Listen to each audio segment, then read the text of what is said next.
Hey, welcome back to another edition of Babyface Brew Review. My name is Alex. I'll be walking you guys and gals through this review for the next couple minutes here today. As you can see here, we've got the Sierra Nevada Across the World Beer Camp pack, and this is the second review that I'm doing from this beer from the beer camp. Excuse me. This is the West Coast-Style Double IPA in collaboration with Boneyard Beer, who is one of my favorite brewers right now. They're absolutely crushing it. They're out of Bend, Oregon. They do draft-only releases.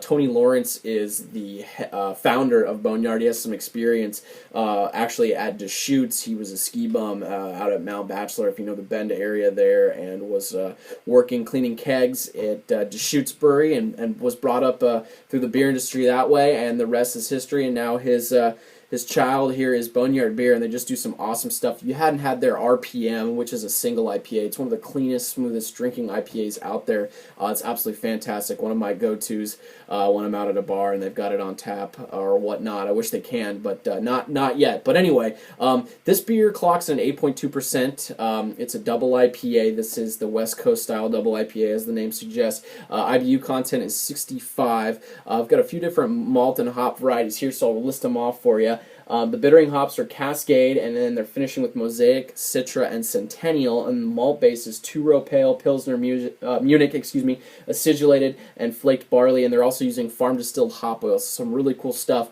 going on in this beer. For accolades that are out there, Beer Advocate gives it an 87, which puts in that very good category. And then Rate Beer, the folks over there give it a 93 overall, and then a 66 in the style. So I don't know what's going on there in terms of the style, but discussion for another day. Untapped gives it 3.19 caps from about the 1,500 ratings that are out there. Some really, really solid stuff. B+, A- beer from what we're seeing. I did a little rant on this in the last video, so I'm not going to spend too much time doing it.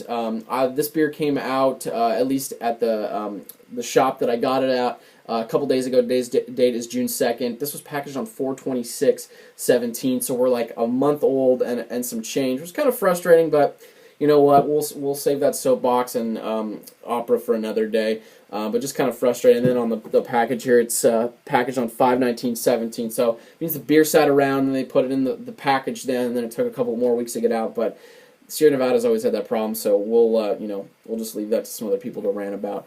Anyway, let's crack this puppy and see what we got going on. I'm really stoked.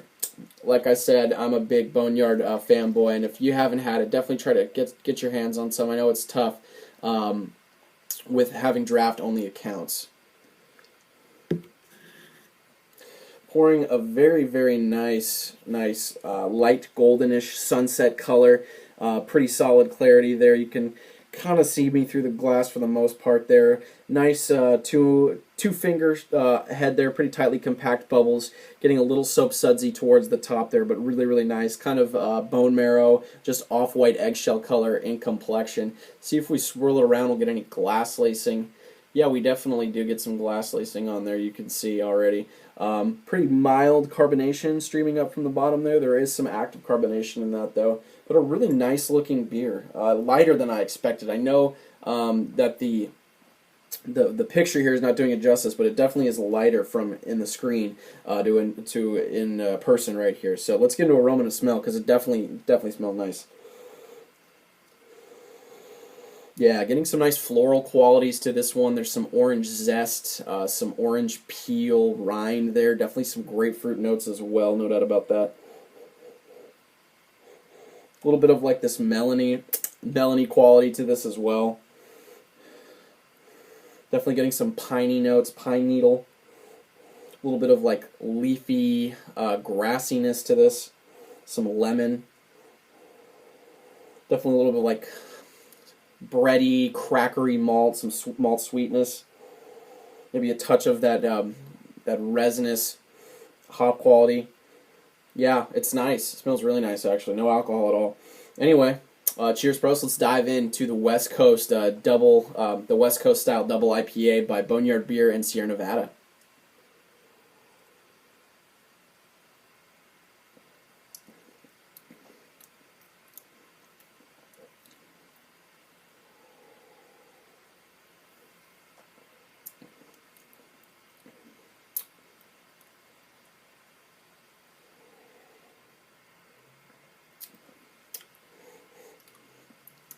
Yeah, it's solid.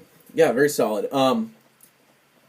Up front, those 65 IBUs are definitely coming out, but it's not overwhelming by any sense there. And then you kind of transition into more of that. I'm getting actually a lot of more grapefruit than I was like orange citrus in there. So I'm getting grapefruit, some orange peel, orange zest, like I said, in the aroma, definitely following the nose there. Not as much florally element in there, but then kind of transitions into like a little bit of that pine needle, piney like complexion in the middle of the mouth. Get that nice malt sweetness, bready, crackery sweetness, and then on the back end you get some more aggressive hop action, getting a little more of that hop oil, some resinous quality to it, pine.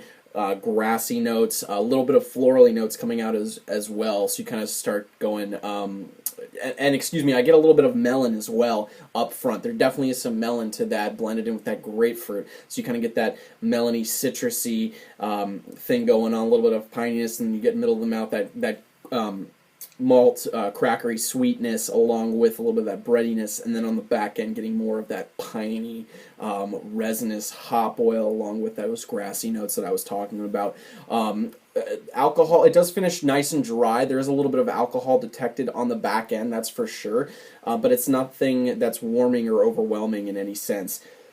As for feel, it's medium body. I'd slap it just in the middle of medium, on the spectrum there, right in the middle of a medium feel. Nice carbonation, kind of active, kind of adds to the easiness of the drinkability there. You're also getting a nice smooth finish to this one. There is that dryness that I was talking about. It's very smooth and relatively clean for the most part. I know Boneyard's just very notorious for preaching about, brewing clean beer, and they do that very, very well in regards to the drinkability and how they're crafting that up. So I like this beer. It's very enjoyable. I would say it's nothing that's going to blow you away. You've had this beer before, probably. It is brewed in the West Coast style. I will say that there's a nice melony quality that's going on. And so, as for the craftsmanship and the enjoyability and drinkability of this beer, I would give it right around a. I'm going to give it an 89. I think I just enjoyed the Treehouse collab just a little bit more, that tropical fruit coming out, but this one's very solid. I'd give it an 89. Really well done, kind of more what I'm used to in terms of the West Coast style beer. So that's not what matters, though. What matters is what you guys and gals think. So let me know by leaving those comments below. Let's go back and forth on this beer camp pack. Let me know what you guys think of the Boneyard beer, West Coast style double IPA. I'm really curious to hear your thoughts. Did you love it? Did you hate it? Let me know why, all below. And like always, I appreciate each and every one of you for stopping by and subscribing and supporting this. We will see you all next time on Babyface Brew Review. Thank you so much.